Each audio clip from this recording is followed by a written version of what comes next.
Assalamualaikum warahmatullahi wabarakatuh. Perkenalkan, nama saya Inanda Firdausyah. Di sini saya akan menjelaskan sedikit serasuman saya tentang sejarah intelektual. Bab pertama yang akan saya bahas ialah pemikiran mitologis dan filosofis. Untuk pemikiran mitologis menurut Suparlan Soeharto 1994 bahwa pemikiran mitologis ialah cara berpikir yang mewarnai kehidupan manusia pada awal perkembangannya. Kita semua kenal dengan dunia mistis dan upacara-upacara yang magis masih berada di sekitar kita. Pada orang tua kita, para guru dan para tetua seringkali menuturkannya. Untuk upacara-upacara magis sendiri, mulai bercocok tanam, masa panen, pindah rumah atau mendirikan rumah baru dan sebagainya, masih akrab sekali dengan kehidupan kita sehari-hari. Dan cerita-cerita tentang kesaktian seorang atau dukun yang bisa disebut paranormal melalui kegiatan magis, kerisnya, kitab-kitab yang dikeramatkan, dan sebagian masih sering kita saksikan. Upacara-upacara tradisi secara positif mewarnai kehidupan masyarakat kita yang kemudian dewasa ini dikenal sebagai kearifan lokal. Pemikiran mistis sendiri ialah suatu pola pikir yang menyatakan bahwa diri manusia berada di dalam tuntutan kepercayaan, kekuatan gaib, atau hukum-hukum alam. Para dewa ini mengadakan atau bisa ada orang yang mempercayainya ini ada dan lebih tepat dipahami sebagai gejala manusia belaka. Pemikiran mistis ini secara jelas tampak kebudayaan masyarakat primitif di dalam mana tingkah laku manusia itu secara langsung. Dan menurut pendapat Plato versus realisme Aristoteles, idealisme Plato, pendapat umum mengatakan bahwa hidup di dunia ini terbatas, penuh dengan belenggu-belenggu, karena itu adalah tugas manusia di setiap orang untuk melepaskan belenggu-belenggu itu, agar dapat memahami realitas yang sebenarnya dari keberadaannya. Agar dapat memahami realisis yang sebenarnya dari keberadaannya sendiri yang serba terbelenggu mengakibatkan orang mudah percaya sesuai kesaksian indera sebagai kebenaran. Di antara sekian banyak orang, ada yang tidak sependapat dengan anggapan umum itu atau tidak percaya dengan apa yang disebut paranormal, karena mereka sendiri ialah sebuah filsuf yang tidak bisa mengakui realitas seperti yang disaksikan oleh panca indera. Panca indera sendiri mereka memandang bahwa yang disaksikan oleh panca indera ialah sebuah bayang-bayang realitas yang sebenarnya. Pada contohnya ialah ketika indera atau mata kita muncul atau melihat, wah itu sebagai manusia, padahal yang disaksikan barulah beberapa orang saja. Jadi ada yang percaya dan ada yang tidak percaya. Contohnya ya pada bayang-bayang manusia yang sebenarnya menurut Plato sendiri ada satu dan ada hanya dua ide manusia yang ada di dunia ini dan hanya ada satu itu. Jadi kalau ada bayangan satu ya kita itu satu gitu. Dan kemudian dipercaya oleh melainkan dengan akal budi juga. Kemudian Plato membelah realitas ini menjadikan ide dunia dan dunia bayang-bayang jasmani. Melihat contohnya yang lain, pohon misalnya. Pohon itu dapat dipahami, sedangkan melalui kesaksian indera bermacam-macam jenis dan bentuk pohon-pohon dapat disaksikan. Oleh sebab itu, dunia ide bersifat tetap, tidak mengalami perubahan dan perkembangan apa-apa. Sedangkan di jasmani atau bayang-bayang yang selalu ada di dalam perbedaan, perubahan, dan perkembangan. Di dalam dunia jasmani ini atau kita sebut segitiga, yang satu dan yang tetap bisa berubah dan berkembang menjadi segitiga siku-siku, sama kaki, sama sisi, dan sebagainya.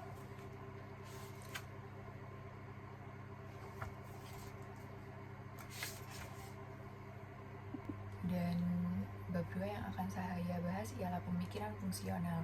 Alam pemikiran fungsional dapat dilihat dari suatu pembebasan dari substansialisme. Akibat substansialisme ada pengasingan. Dalam tahap fungsional ini nampak jelas bahwa kebudayaan bukanlah sebuah kata benda, melainkan sebuah kata kerja. Kita sendiri dapat menemukan dinamika dari suatu kebudayaan. Kebudayaan sendiri merupakan cara orang mengekspresikan diri dengan mencari relasi-relasi yang tepat terhadap dunia sekitar. Terhadap dunia sekitar secara khusus merupakan suatu strategi untuk menyalurkan relasi-relasi secara optimal.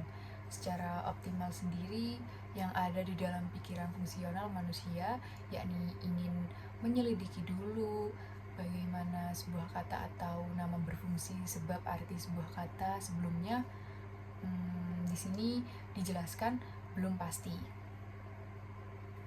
Dalam tahap fungsional, Tuhan baru mempunyai makna yang lebih berarti karena Tuhan hadir di tengah-tengah umat manusia sebagai suatu cahaya atau nur. Tuhan menjadi bermakna karena memiliki juga nilai-nilai historis dalam diri manusia. Kesadaran historis bertambah dalam arti manusia menjadi semakin sadar bahwa ia turut serta dalam sejarah yang sedang berlangsung dan ia dapat memengaruhi arus sejarah itu sendiri. Dan untuk pertanyaan mengenai hari ke depan, untuk fungsi fungsional ini, perkembangan di era modern ini tak lain mengenai tanggung jawab. Tanggung jawab ini harusnya bersifat fungsional. Melihat perkembangannya, kalau dilirik dari proses berpikir manusia, ada 3 tahap yang memengaruhi perkembangan kebudayaan itu. Salah satu yang membahasnya ialah Van Persson. Dalam hal ini berpendapat bahwa ada 3 tahap bagi manusia untuk mendapatkan kebudayaan itu.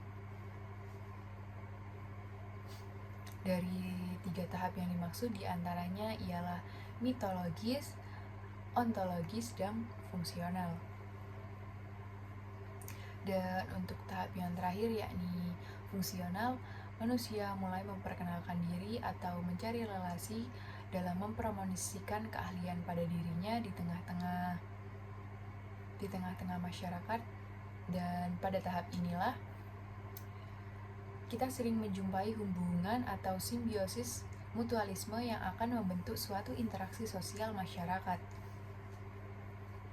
Memang dalam perkembangan budaya yang begitu amat cepat seperti sekarang, seperti manusia dalam subjek yang sangat dominan, pada proses perkembangan budaya itu, oleh sebab itu manusia sering disebut sebagai insan yang unik, yakni insan yang dirinya tak pernah berhenti dalam berkarya atau menciptakan sesuatu hal yang baru, tetapi juga tidak serta-merta manusia itu dapat membangun budayanya.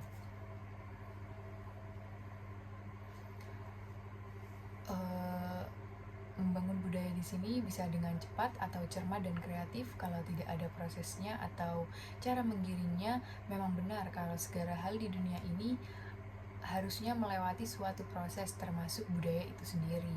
Hal ini pernah muncul pada zaman Yunani kuno saat pembagian perkembangan manusia menurut zamannya dibagi, kalau tidak salah dibagi menjadi 3. Yang pertama ialah zaman rasionalisme. Aliran ini memandang bahwa budi atau rasio ialah sumber atau pangkal dari segala pengertian dalam pengetahuan, dan budilah yang memegang tampak pimpinan dalam bentuk tanda kutip, yakni mengerti. Dan yang kedua ialah empirisme. Empirisme sendiri ialah suatu aliran dalam filsafat yang mengatakan bahwa semua pengetahuan berasal dari pengalaman manusia itu sendiri. Oleh itu, empirisme banyak menolak anggapan bahwa manusia telah membawa fitrah pengetahuan dalam dirinya ketika dilahirkan. Dan yang terakhir ialah kritisisme. Kritisisme sendiri menurut tokoh Immanuel Kant, seorang filosof kebangsaan Jerman. Ia mengatakan mencoba mengatasi pertikaian antara rasionalisme dan empirisme, dikatakan bahwa masing-masing aliran itu mitra kedaulatan, tetapi jika diberikan masing-masing akan menemukan kesulitannya sendiri-sendiri. Jadi ada plus minus dalam 3 aliran tersebut. Dan yang ketiga ialah pemikiran pragmatis modernisme ke postradisme dan postkolonial. Pemikiran pragmatisme sendiri ialah atau yang sering kita sebut realisme pragmatik, merupakan ajaran yang menganggap bahwa pengetahuan diperoleh dengan cara bertindak atau berbuat. Mengetahui dan berbuat dengan hipotesa-hipotesa yang menimbulkan penyesuaian yang berhasil atau memecahkan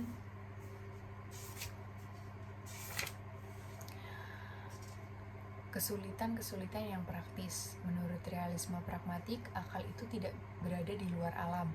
Pada pengalaman organisme dan dunia, ialah suatu adanya dunia objektif dan dunia subjektif. Juga satu adanya gagasan-gagasan pengetahuan merupakan alat untuk bertindak dan bukan sebagai penonton yang ada di luarnya.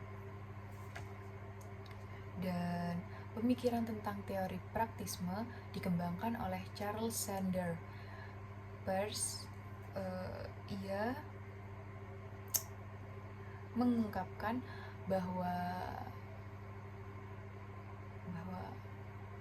selanjutnya dikembangkan oleh John Dewey. Charles Sanders Peirce mengajarkan bahwa yang penting ialah pengaruh yang dilakukan sebuah ide dalam suatu rencana atau tindakan.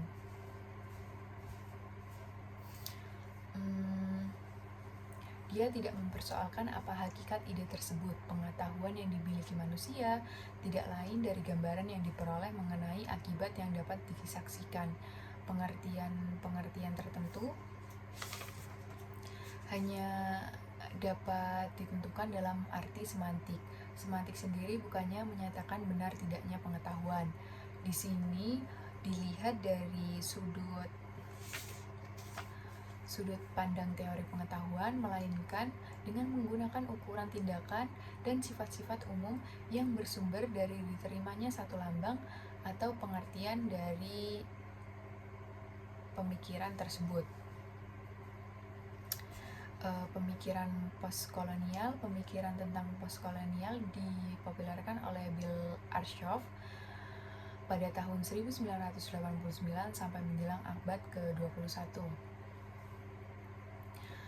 Ia memperkenalkan tentang pemikiran orientalisme, juga diperkenalkan oleh Edward Said yang menuliskan tentang orientalisme di tahun 1978 dan ini dipopulerkan oleh Bill Arshoff. Pemikiran ini dikembangkan terus-menerus dan mencakup bukan sekedar kelompok-kelompok, tanda-tanda dan unsur-unsur pemaknaan mengacu kepada isi representasi, melainkan praktek-praktek yang secara langsung dan sistematis membentuk objek yang dibicarakan.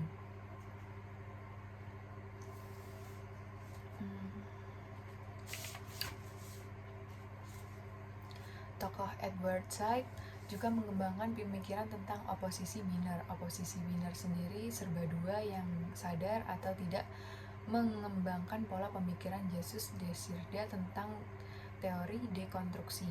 Teori dekonstruksi sendiri dalam tulisannya berjudul Delagrammatology.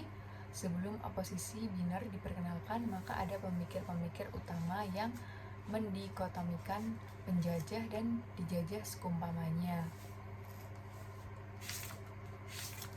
Dan untuk tokoh Frantz Fanon dan Albert Memmi, mereka ialah para pendahulu teori postkolonial sejak tahun 1930-an, yakni sebelum merebaknya teori dekonstruksi Derrida. Fanon yang selalu mengunggah kolonialisme, yakni suatu oposisi antara penjajah dan yang dijajah dalam suatu hubungan yang antagonistis dan penuh konflik. tidak bisa atau merupakan kenyataan yang harus diterima. Proses pemberontakan yang dijajah untuk melawan kolonialisme dan proses kemerdekaan mau tidak mau harus ada pembalian hierarkis. Fanon sendiri menekankan bahwa adanya ketidakstabilan identitas terutama pada masa revolusi, dan sedangkan menurut Memmi menggambarkan psikologi sosial penjajah yang terjajah juga mengkolaborasikan internal yang dirasakan oleh kelompok penjajah yang tidak setuju dengan kritis terhadap sistem kolonial itu sendiri.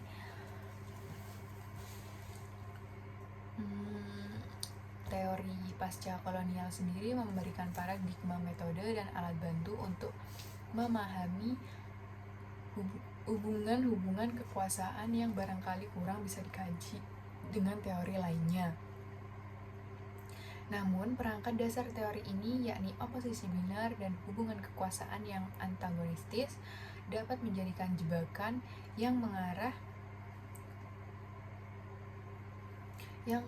pada eksklusivisme, enselisme, dan pembalikan represi pengulangan dari kecenderungan yang justru menjadi sumber kritikan pada pelopor teori pasca kolonial.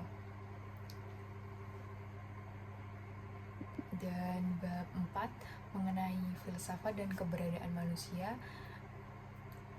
Bila berbicara dengan filsafat dan keberadaan manusia, mengenai atau yang kita bisa sebut mengenai makna hidup, berarti pula kita membicarakan mengenai arti menjadi manusia. Arti menjadi manusia karena hidup yang kita maksud bukanlah hidup dalam konteks vegetatif, nutritif, reproduktif, dan tumbuh, maupun hidup dalam konteks animalia, instintif, sensasional, dan mobile. Tetapi lebih dari itu, hidup sebagai hewan yang dapat berpikir, meminjam istilah manusia menurut Aristoteles sendiri, atau hidup sebagai suatu makhluk yang memiliki kesadaran. Memiliki kesadaran sendiri memikirkan manusia sama saja dengan memikirkan sesuatu yang lebih luas daripada ruang angkasa dan lebih dalam daripada samudra manapun. Samudra manapun sampai sekarang ialah sesuatu yang menjadi lebih misterius dibandingkan legenda manapun yang pernah terkuak oleh para arkeolog dan sejarah modern. Semakin banyak spesialisasi bidang ilmu pengetahuan ialah objek materialnya adalah manusia, semakin tebal pula hijab kemisteriusan dari manusia itu sendiri. Dalam tradisi ilmu ini, pengetahuan dan filsafat yakni mempunyai kesamaan tujuan, yakni melakukan penelitian sendiri, yakni mengetahui hakikat, esensi atau hukum yang merupakan instalasi dari manusia sesuai dengan asumsi-asumsi serta metodologi yang mendasarinya. Hakikat manusia sendiri disebut dengan the real I, yakni setiap bidang pengetahuan ataupun aliran pemikiran memiliki interpretasi tersendiri terhadap the real. Dan yang satu ironisnya, semakin cabang-cabang ilmu dan pemikiran tersebut.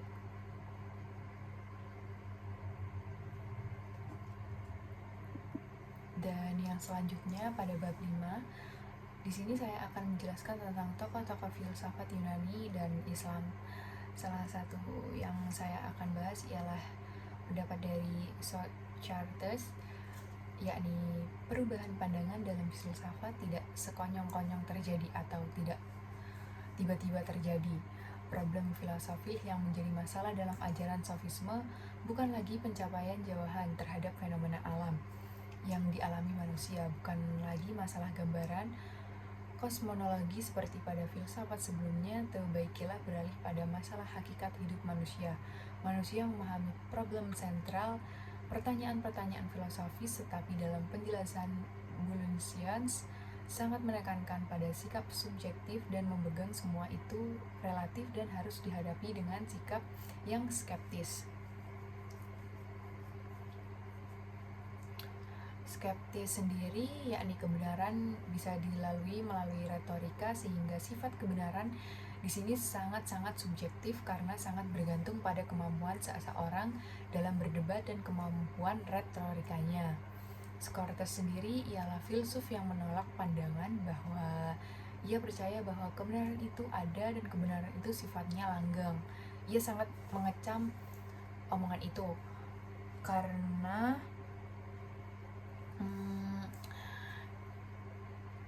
menurut dia itu berbeda dan harus dicari. Dengan penganut sufis yang mengandalkan jawaban filosofis pada kemampuan retorikanya, Socrates mengembangkan metode dialog yang kemudian berkembang menjadi dialektika. Socrates sendiri ialah perintis filsafat klasik Yunani, meskipun ajaran-ajaran dan pendapatnya belum merupakan suatu sistem filosofi yang bulat. Murid-murid Plato kemudian Aristoteles yang selanjutnya mengembangkan dan melengkapi filsafat Socrates dan menjadi dasar filsafat klasik. Sikap Socrates sebagai filsuf besar yang selalu menempatkan diri pada posisi yakni tidak tahu dan mencari jawaban atas ketidaktahuannya itu melalui diskusinya seperti to the point, kayak face to face, jujur berkawan dan ramah pada semua orang. Karena ketajaman pemikirannya dan kejernihan jawaban-jawabannya, ia seringkali memojokkan pengikut-pengikut sufis yang menganggap bahwa kebenaran itu berdasar pada kemampuan berdebat melalui kepiawaian retorikanya. Sehingga karena cecaran pertanyaan logis Socrates, para sofis kehabisan argumentasinya dan mengakui akan keterbatasan pengakuannya menjawab Socrates tersebut. Karena menurut para filsuf lainnya, Socrates ini sangat pandai. Orang-orang muda Athena sendiri, ia juga mengumpulkan musuh-musuh, terutama karena kesederhanaan dan kejujurannya. Selain ia menjadi panutan dari kaum sufis dan politik, akhirnya Socrates harus menjalani hukuman mati karena kepintarannya tersebut dengan meminum racun. Pada tahun 2000, Socrates dituduh tidak mengakui dewa-dewa dan menyebarkan pengaruh sesat kepada kaum muda. Ketegarannya terhadap kebenaran dipertahankan sampai akhir hayatnya. Ialah Piazzo yang mampu menggambarkan dengan konkret, jelas, dan indah saat-saat akhir Socrates melalui tulisan-tulisan terakhirnya, apalagi Kriton dan Phaedon.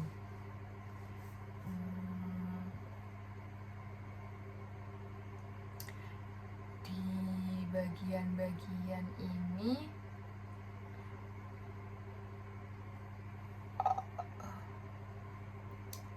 apologi berarti pembelaan. Pembelaan sendiri berisi pembelaan diri Socrates pada kertas yang ia tulis tersebut.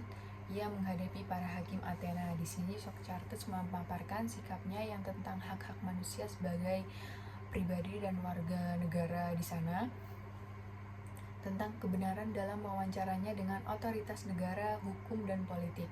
Dalam Kriton diuraikan pandangan Socrates sendiri menonjolkan kewajiban-kewajiban sebagai warga negara yang harus patuh pada hukum yang berlaku. Karena prasyarat pengakuan seorang warga negara untuk tunduk dalam otoritas negara ialah pengakuan dari hukum di negara tersebut.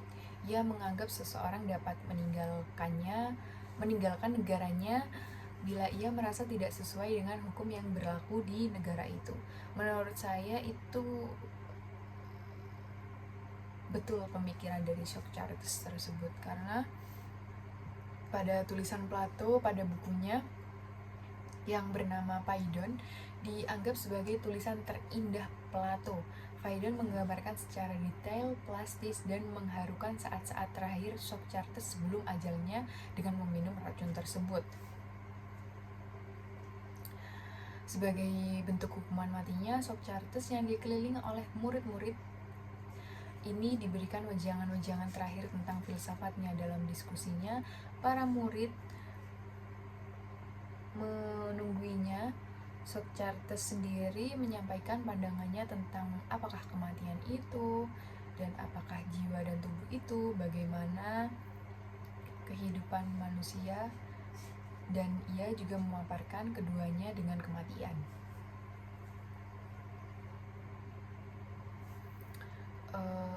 Dan ada dan hadir sebelum manusia lahir, dan sesudah kematian manusia dan tubuh itu tidak langgeng, tidak tetap. Pada saatnya tubuh akan murna atau roh akan keluar.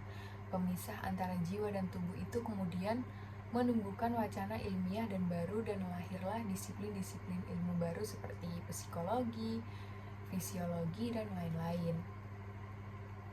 Filsafat menurut Socrates sendiri kemudian dikembangkan oleh Plato dengan teorinya tentang dunia yang bertubuh dan tak bertubuh. Karena melihat Socrates yang meninggal secara tragis itu dengan minum racun, jadi ia membuat teori tersebut.